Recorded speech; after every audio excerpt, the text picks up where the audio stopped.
प्रणाम।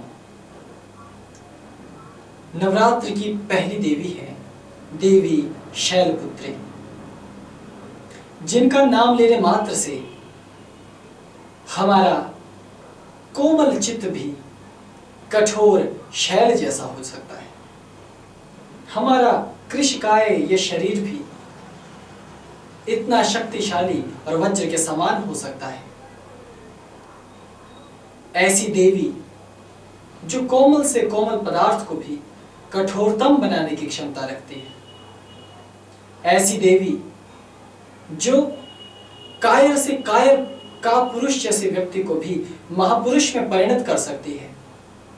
ऐसी ही अद्भुत शक्ति है देवी शैलपुत्री। मां शैलपुत्री शैलों के बीच में ही पैदा हुई, अर्थात हिमालय पर पैदा हुई। राजा हिमालय के घर पुत्री के रूप में जब पार्वती ने जन्म लिया, उस कारण मां पार्वती का ही पर्यायवाची नाम शैलपुत्री पड़ा। गिरिराज हिमालय सर्वत्र महाशैलों से और हिमशैलों से ढके हुए हैं। बड़ी बड़ी चट्टानों के मध्य देवी का बाल्यकाल व्यतीत हुआ और वहीं पर देवी ने साधना एवं आराधना भी संपन्न की। शिव की कठोर भक्ति उन्होंने शिवलिंग बनाते बनाते भूखे प्यासे रहते हुए संपन्न की। कोई इस बात पर संदेह भी नहीं कर सकता कि देवी से बड़ा तपस्वी इस संसार में कोई दूसरा है।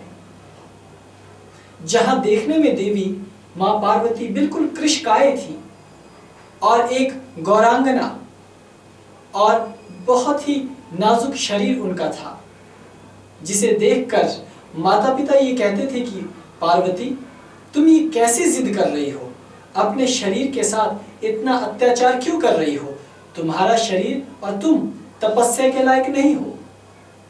लेकिन देवी ने कहा, मैं शैलराज हिमालय की पुत्री शैलपुत्री हूं, तो मैं बड़े से बड़ा यज्ञ, बड़े से बड़ा पूजन ये तो सहजता से कर ही सकती हूं, लेकिन जो तीनों लोकों में सबसे कृष्ट तपस्या है, मैं वो भी कर सकती हूं और अपने शिव को पाने के लिए मैं उसी मार्ग पर जाऊंगी। देवी का ऐसा कठोर संकल्प देखकर देवी का नाम शैलपुत्री हो गया। आज भी जो लोग निर्बल होते हैं, जो साधक मानसिक रूप से कायर होता है, जिसे छोटी छोटी बातों पर भय लगता है, वो देवी की साधना एवं आराधना करते हैं और उसके पुण्य प्रताप से उनके समस्त भयों का नाश होता है।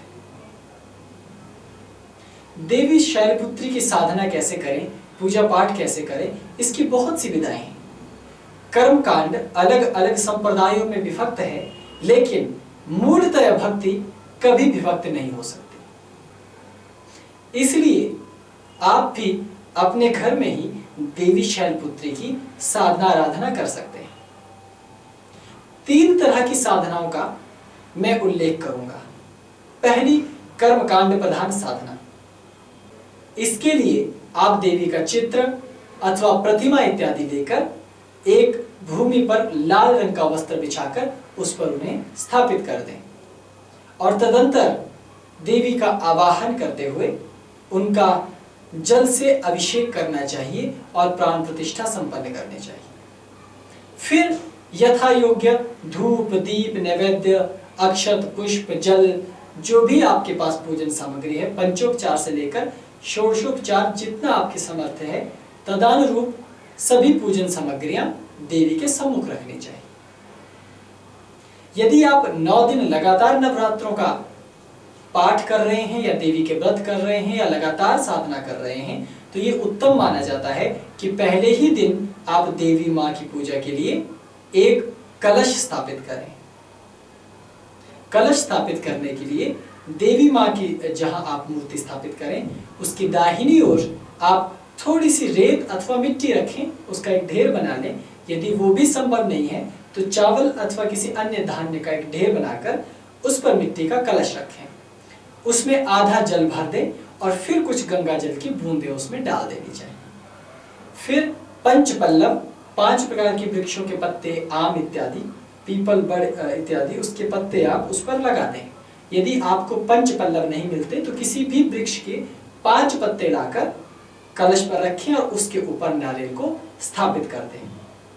कलश के चारों तरफ कुमकुम से आपको तिलक लगाना है और साथ ही नारियल के ऊपर एक जनेऊ आपको स्थापित करना है और जनेऊ पर लाल रंग का तिलक अवश्य लगाएं। और इस कलश को अब ऊपर से लाल रंग की चुनरी से आधा ढक देना चाहिए। इस प्रकार देवी का कलश स्थापित हो जाता है और इस कलश के ऊपर कुमकुम से गंगा जल को मिश्रित कर, उसमें शहद मिश्रित कर छींटे देते हुए देवी का आवाहन करना चाहिए। और आवाहन का यदि आपको विशेष मंत्र नहीं आता है तो आप केवल ओम आम ह्रीं क्रौम शैलपुत्री देव्ये नमः इहा गच्छ तिष्ठ स्थापय स्वाहा, केवल इतना कहकर स्थापना कर सकते हैं। यदि यह मंत्र भी आपको क्लिष्ट और जटिल जान पड़ता है तो केवल नवारण मंत्र से ऐं ह्रीं क्लीं चामुंडाय विच्चै दुर्गा देव्यै इहा गच्छ स्थाप्यामि नमः अथवा स्थाप्यामि स्वाहा, यही कहकर आप देवी की स्थापना कलश में कर सकते हैं। तदंतर आप स्वयं देवी की पूजा के लिए मूर्ति के सामने और कलश के सामने अपना आसन बिछाएं। यदि आप मंत्र जाप कर रहे हैं तो रुद्राक्ष, मोती अथवा कमलगट्टे की माला में से आप कोई भी माला एक चुनकर मंत्र साधना के लिए अपने पास रख सकते हैं।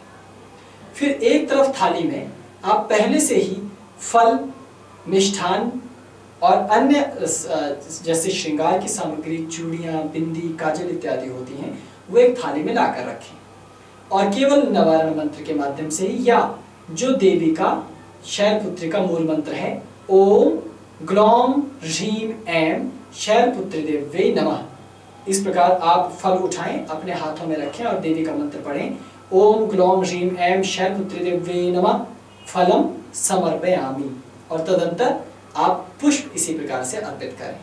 तो इस विधि से आप सभी साधन जो देवी को अर्पित करना चाहते हैं अर्पित करें और अंत में दक्षिणा अर्पित करके फिर अपनी माला लेकर धूप अथवा दीप देवी माँ के चित्र को दिखाएं, फिर माला को दिखाएं और हृदय के निकट माला रखकर इसी मूल मंत्र का ओम ग्लौम ह्रीं ऐं शैलपुत्री देव्ये नमः, इस मूल मंत्र का आप जाप कर सकते हैं।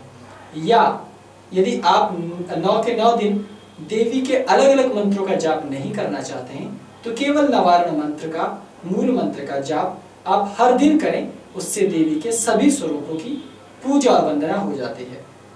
तो वो मंत्र है ऐं ह्रीं क्लीं चामुंडाय विच्चै। तो आप माला लेकर ऐं ह्रीं क्लीं चामुंडाय विच्चै, इसी मंत्र का आप लगातार जाप करेंगे।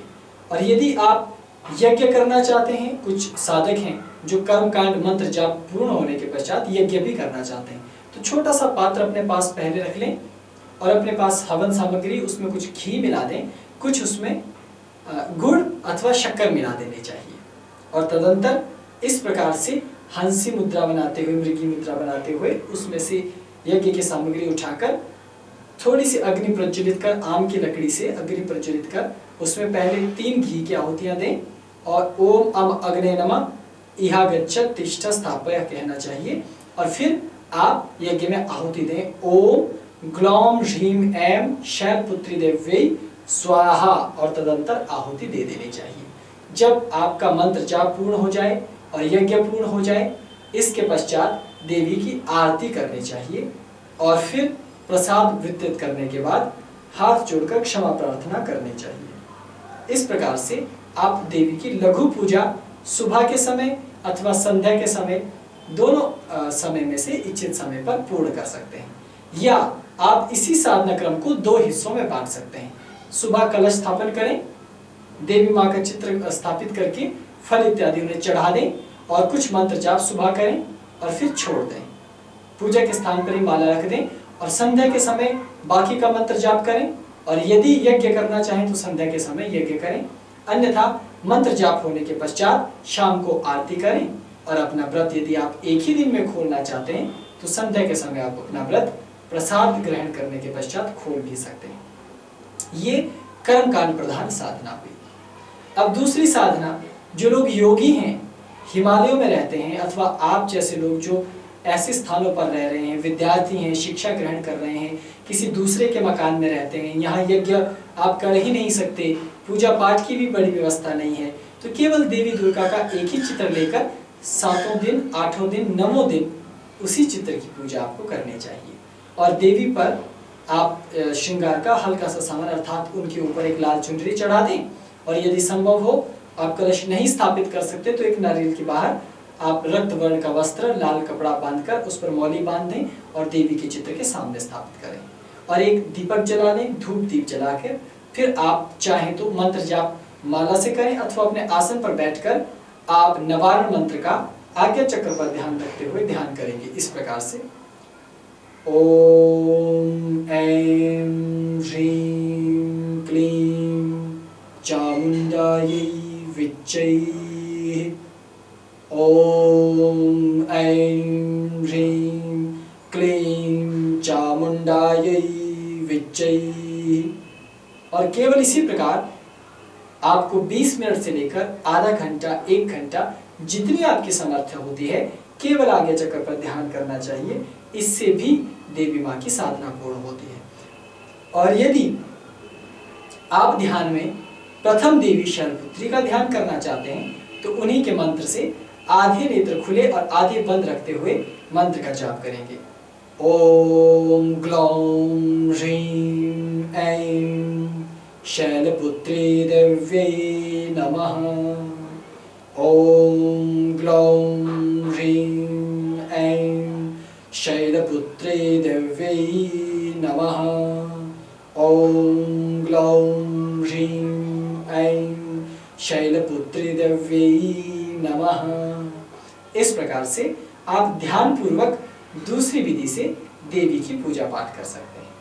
और यदि आप इतने व्यस्त रहते हैं कि सुबह शाम आपकी दिनचर्या है ही नहीं और आप देवी की बैठकर स्तुति, भजन अथवा पूजा पाठ ध्यान नहीं कर पा रहे हैं, तो भी आप मानसिक साधना चलते फिरते आप देवी की कर सकते हैं। तो उसमें आप केवल बीज मंत्रों के साथ ही शैलपुत्री देवी की स्तुति करेंगे।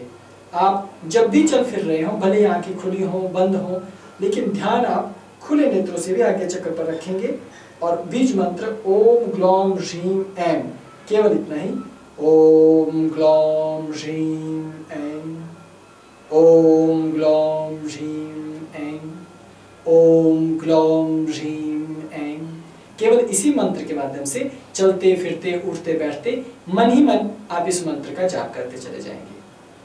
इस प्रकार से आप प्रथम दिन देवी की साधना कर सकते हैं। और जितना अवसर मिले, देवी के जब विशेष पर्व काल होते हैं, जैसे नवरात्र चल रहे हैं, नवरात्र भी 4 प्रकार के, शारदीय नवरात्र, ग्रीष्म नवरात्र और 2 गुप्त नवरात्र, इसके अतिरिक्त भी एक और गौण नवरात्र होता है। तो इन्हीं 4-5 नवरात्रों में आप इसी प्रकार देवी की साधना कर सकते हैं।